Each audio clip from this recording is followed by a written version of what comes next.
Hi friends, welcome back to begin secrets. இன்றைக்கி நம்ம பார்க்க போகிற வீடியோன்னு பார்த்தீங்கன்னா, மகாபாரதம் நிஜம் என்பதற்கான அறிவியல் பூர்வமாக நிரூபிக்கப்பட்ட உண்மைகள் பற்றித்தான் நாம் இப்போது இந்த வீடியோவில் பார்க்க போகிறோம். மகாபாரதம் இந்த உலகில் நிகழ்ந்த மாபெரும் இதிகாசம்.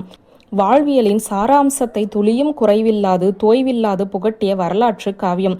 ஒரு பெண்ணுக்கு இழைக்கப்பட்ட அநீதியின் காரணத்தை கருவாய் கொண்டு உலகையே உலுக்கிய மாபெரும் போர்கள் மோண்ட வீர பிரதேசம். ஆசான்களை அவமதித்தல், பெண்மையை சூறையாடுதல், வினை விதைப்பவனின் விதிப்பயன், தீய இடத்திலிருந்தும் நற்குணம் கொண்டவனின் கதி என வாழ்க்கையின் ஒவ்வொரு கட்டத்திலும் மனிதன் என்ன செயல் செய்தால் அவனுக்கு என்ன பலன் விளைவிக்கப்படும் என வாழ்வியலில் புரிதல் ஏற்பட நம் மண்ணில் நிகழ்ந்தேறிய மாபெரும் இதிகாசம். பீஷ்மரின் பிறப்பில் தொடங்கி இறப்பில் முடிவை எட்டிய மகாபாரதத்தில் கண்ணனும் கர்ணனும் ஈடில்லா நாயகர்கள். நிஜத்தை நிழலென கூறிக்கொண்டிருப்பவர்களுக்கு இப்போது அறிவியல் பூர்வமாக மகாபாரதம் ஈடு இணையில்லா உண்மை சரித்திரம் என நிரூபிக்கப்பட்டுள்ளது. மகாபாரதம் கடந்த கால சுவடு மட்டுமல்ல, அது நிகழ்காலத்தின் விதை, எதிர்காலத்தின் கரு என நாம் புரிந்து கொள்ள வேண்டிய அவசியம் இருக்கிறது. நாம் கண்ட நிகழ்வுகளும் இனி காண இருக்கும் சம்பவங்களும் முன்பே மகாபாரதத்தில் கூறப்பட்டவை என்பதை நம்மில் எவ்வளவு பேர் அறிவோம்? இதிகாசத்தின் உண்மை பதிவுகளை தெரிந்து கொள்ள இந்த வீடியோவை முழுமையாக பாருங்கள். மகாபாரதத்தில் கூறப்பட்டுள்ள அரச வம்சங்களில் 50க்கும் மேற்பட்ட அரச வம்சங்கள் இந்தியாவில் ஆட்சியதற்கான பதிவுகள் பல கல்வெட்டுகளின் மூலமாக கண்டெடுக்கப்பட்டுள்ளது. மகாபாரதத்தில் கண்ணன் கலியுகத்தை கூறிய பல கூற்றுகள் நிகழ்காலத்தில் நம் கண்முன்னே கண்டவையே. பல ஆயிரம் வருடங்களுக்கு முன் கூறிய கூற்றுக்கள் இப்போது நிகழ்கிறது என்பது எப்படி கதையாக முடியும்? இது இதிகாச பொய்யல்ல என்பதற்கான மிக முக்கியமான விஷயமாக திகழ்கிறது. மகாபாரதத்தில் கிருஷ்ணனின் துறைமுக நகராக கூறப்பட்டுள்ள துவாரா நகரம் தற்போதைய குஜராத் மாநிலத்தின் துறைமுக பகுதியில் கடலின் அடியில் கண்டறியப்பட்டுள்ளது.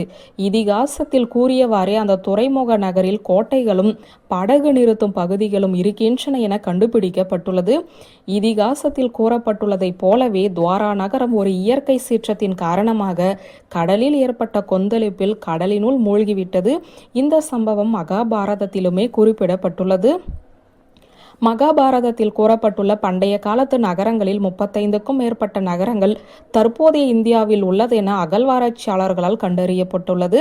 அந்த காலத்தில் பயன்படுத்தியதாக கூறப்பட்ட போர் ஆயுதங்கள், நாணயங்கள், பாத்திரங்கள், முத்திரைகள் மற்றும் சுடுமண் பொருட்கள் என பலவன இப்போதும் அந்த இடங்களில் இருந்து அகழ்வாராய்ச்சியாளர்களால் கண்டெடுக்கப்பட்டு வருகிறது.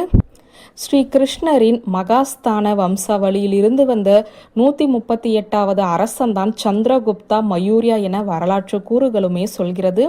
மகாபாரதத்தின் பல்வேறு இடங்களில் வியாசர் எடுத்துரைத்துள்ளதில் கிரகங்களின் நிலைகள் பற்றி தெளிவாக கூறப்பட்டுள்ளது. அது மட்டுமின்றி காலநிலைகளும் அதன் மூலம் மனிதர்களின் மத்தியில் ஏற்படும் நிலை மாற்றங்கள் பற்றியும் வியாசர் தெளிவாக கூறியுள்ளார். வானசாஸ்திரங்கள் மிக தெளிவாக கூறப்பட்டுள்ளது எப்படி கதையாக முடியும்? மயூரியா, குப்தா மற்றும் கிரேக்க சாம்ராஜ்யம் பற்றிய பல குறிப்புகள் நமது புராணங்களில் குறிப்பிடப்பட்டுள்ளன. தற்போதைய உலகில் நிலைத்திருக்கும் இடங்கள் பற்றிய குறிப்புகள் அடங்கியுள்ள ஒரு வரலாறு எப்படி வெறும் கதை என கருதப்படலாம்? மகாபாரதம் பல ஆயிரம் ஆண்டுகளுக்கு முன்பு நிகழ்ந்த உண்மை சம்பவமே. ஜப்பானில் பிரயோகிக்கப்பட்டதுதான் இந்த உலகில் வெடித்த முதல் அணுகுண்டாக கருத முடியாது. பாரத யுத்தத்தில் இந்தியாவில் அணுகுண்டுகள் பிரயோகிக்கப்பட்டு இருக்கலாம் என அமெரிக்க இயற்பியல் ஆசிரியர் ராபர்ட் ஒப்பன் எய்மருமே நம்பகமாகவே சொல்லியிருக்கிறார். ராமாயணம் மற்றும் மகாபாரதத்தில் இடம்பெற்றுள்ள சாம்ராஜ்யங்கள் எந்த வேறுபாடுகள் இன்றி குறிப்பிடப்பட்டுள்ளன மற்றும் அந்த அரசர்கள் மத்தியில் இருந்த உறவுகளும் கூட வேறுபாடு இன்றி கூறப்பட்டுள்ள குறிப்புகளுமே இருக்கின்றன. வியூவர்ஸ், இந்த வீடியோ உங்களுக்கு பிடித்திருந்த லைக், கமெண்ட், ஷேர் பண்ணுங்க. நன்றி.